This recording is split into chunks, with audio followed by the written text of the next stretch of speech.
Hey YouTube, this is on the Prepper One. The world is getting crazier and crazier.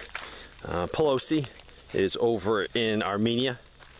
No idea why she's there. Now, recently in the last few days, Armenia and Azerbaijan, a truce has been holding because they had another little border problem.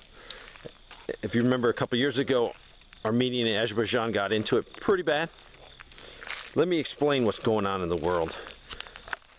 First, let me back up and say Georgia, and that's the country of Georgia and Moldova. I think we're trying to influence them to open up another front against Russia, and only time will tell. But Pelosi and some Congress personnel are over there in Armenia. Armenia has an agreement, security agreement with Russia, and they've asked for help. I think Russia has its handfuls in Ukraine and can't come and help them. They do have some peacekeepers over there, but in the last conflict, they were actually targeted also. Turkey, a NATO ally, a NATO member, is actually helping Azerbaijan. The funny thing is, Israel supplies Azerbaijan with millions and millions and millions of dollars worth of war equipment, weapons.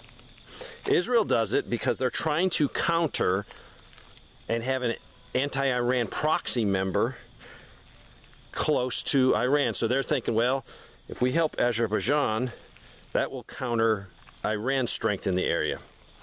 Iran, I believe, truly is leaning more towards Armenia. They do have a decent relationship with Azerbaijan, but I think they would want to help Armenia. So we got Pelosi over there. No idea why. If Pelosi would just go to her own district, she will discover that people are living in poverty, people are not making it, and she needs to fix some of her issues. Pelosi doesn't even think about her local people that she represents. She's too busy doing other things. But she still gets reelected. I guess that's because they get some money thrown at them. So, it is crazy. Are we over there trying to poke Russia some more? As a superpower, and we are waning as a superpower. The only thing that makes us a superpower is the world's desire to hold the US dollar, which that is fading quickly, and our military. Our military is fading quickly too. I mean, we can't even recruit people, and really we can't recruit them because the pool of recruits, first of all, don't want to join. Secondly, a lot of them don't even qualify because of drug use, because of fitness. So our military is waning. Also, this is a huge issue. We keep digging into our stockpile to give to Ukraine. Digging and digging and digging and giving them more and more and more. More people are coming forward that are in the know, saying, hey, we're depleting at a rate, we'll be in serious trouble if we had to fight a world war. If we had to fight Russia and China right now, we'd be in disastrous conditions militarily, by personnel and by equipment. It still boggles my mind that we left all that good equipment over for Afghanistan. Was it on purpose to create a Taliban that was stronger than the Pakistani military so Pakistan would fall? Was it there to counter the Chinese and their influence in the area? I have no idea. But I know as I get older and older that the U.S. Is not the good guy. Now, granted, we do great things in the world and we try to help, but we have politicians, we have the military-industrial complex that likes war, likes suffering. We're trying to hold on to our power as superpowers by causing a lot of chaos in the world. So we have the dollar and we have our military that keeps us a superpower, and both of those are fading quickly. We're about ready to touch the $31 trillion in debt. And financially, we're going to collapse. That's why I prep. I prep for that. It was just announced that we're giving Jordan $10.15 billion.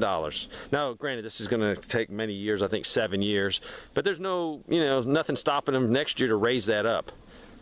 So this is direct money from your wallet. So when you go to the grocery store and you don't have enough to buy what you want to buy, or it's hard to pay the electric bill, you can thank politicians on both sides of the aisle, Republicans and Democrats.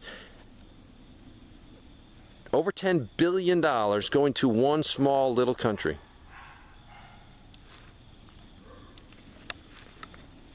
Getting crazier and crazier. So Pelosi's over there. I think she's there to poke the bear, cause another front. I hope you're prepping. I hope you're preparing. I hope you're putting back as much as you can put back. In the back of my mind, I'm also concerned, what happened if the U.S. is invaded? What if we become militarily so weak in the next few years? We got the cartels on our southern border that are growing in strength, that can cause a lot of disruption.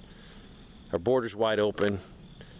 How many enemies of our country are already there, planning to hit us, planning to take out power stations, communication centers?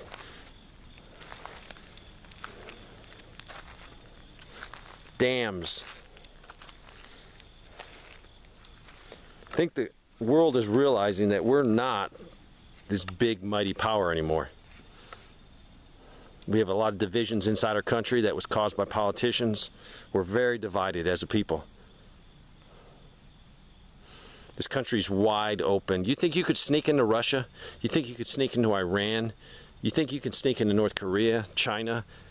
I wouldn't even want to sneak into any Central American countries because I'd be thrown in a jail that would be terrible. But no, not us. Ours is wide open. We even have the invite sign on, welcome mat at the front of the border. So Pelosi's over there for a reason, and I tell you, the reason is not good for you and me. You being a liberal, you being a conservative, I don't care who you are. They don't have our best interests in mind. So keep your eye out over there. Let's see what happens. There's powder kegs all over the world.